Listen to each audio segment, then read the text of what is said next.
Alright, so all I did was add a 2-ounce fishing weight from the one that it was. So let's see what kind of impact that has. Now, because there's a certain level of beneficial, positive influence when I add mass, I think it's when it's distributed weight. It's a lot easier to essentially will what I want to happen. Swinging it up higher is very much reduced in effort simply because there's 2 additional ounces which I'm manipulating. So if I want to like literally throw it in circles and whatnot, that's easy enough to do, but because of the way the chain links are, it's going to braid my hands to no one's end. Now, but this still doesn't maintain in the air. I can't counter gravity at a consistent rate. Applying, like I said, completing a circuit and keeping active applied force, it's debilitating. It's incredibly strenuous. And I can't counter gravity currently. And I believe that's strongly associated with the level of fitness, physical and otherwise. Once I have more practice, literally, and get more psychic buff, I believe it'll essentially work itself out. And I'm just at a degree which, we're now at October 18th. I would say I first became illuminated to the potential, not having an actual impact, not being able to concretely say it's like, I've moved a thing, but just having odd bodily sensation that I couldn't explain that was like if you thought yourself a waterbed, where that water itself is shifting all around, it doesn't kind of like stay static in one place, almost like there was like, I want to say whirlpools or like eddies of energy in my actual body. I thought it was just because of drug use or just sleep deprivation or this whole pole shift that we're losing, the Schumann resonance disruptions. I thought initially that that's what this was a result of. I still don't know why it occurred. I don't know exactly what triggered it, but I do know that I've been able to build it out to the degree that I have, based on all of my experimentation, all of my research, everything that seems to cross-corroborate from varying different angles and domains of science that have nothing at all to do with magic, witchcraft, manifestation, none of that stuff. It only ties in together because a number of reasons.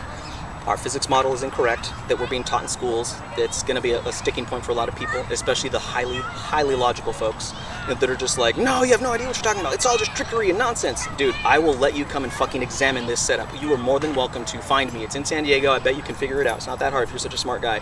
And I'm going to assume guy because overwhelmingly it's going to be guys that are going to be like that, not women. I'm sure they'll be out there, but ultimately, if you're not going to like Bible thump to me, and you're not going to be like super hardcore like science, which I was kind of one of those people, but I've always been open to the interpretations of we don't know everything. We are a single planet species, publicly as far as I understand it. And it's ludicrous to assert anything to 100% certainty.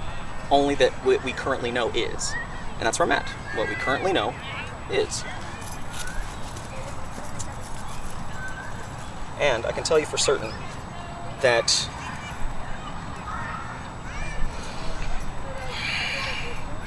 actively keeping consistent activation uses a lot of will, strength, mana, energy, prana, chi, nen, life force. Doesn't matter, again, what you label it. Don't get stuck in your labels.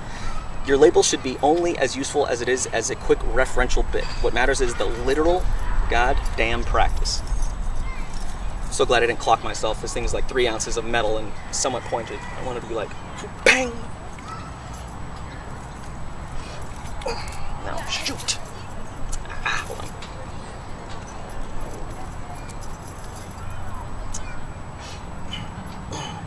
Produce light. Come on, glow purple for me. Glow purple. I've seen you do it before. It takes forever. Glow purple.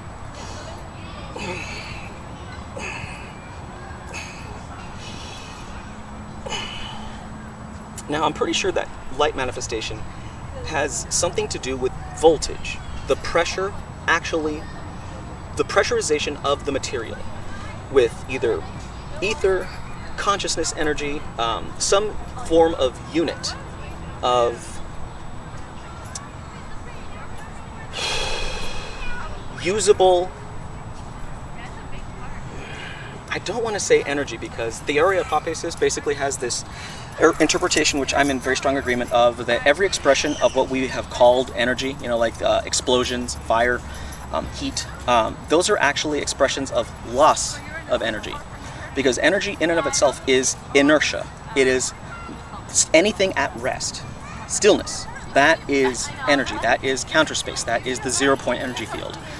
That is negative pressure. And I believe that has to deal with manifesting light. The pinky targets a point in space.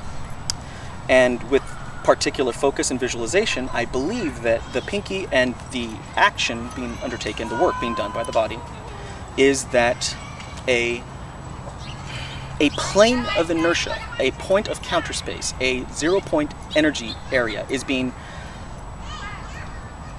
not manifested, not activated, but I'm disturbing the ether in the tapestry that is every bit of ephemera, energy, substrate, lattice, that is the ether, You are disturbing it in a way, in a complex fashion of adding pushing force and pulling force in a particular geometric pattern and shape to a varying degree of vortex, eddy, you know, whether it's the hyperboloid, you know, hourglass shape, or the torus, which I know for a lot of you won't make a lick of sense, and it still is a challenge for me. But trust me, I really suggest, if you want to start doing any magic, that you learn just a goddamn little bit of physics. It's, you know, it's a chunk. It's like hard stuff, but it's only because you're unfamiliar with it. Once you just accept what's being told to you in the degree with which it could be wrong, it is not 100% concrete fact, but your belief in it will better power everybody. I'll get more on that.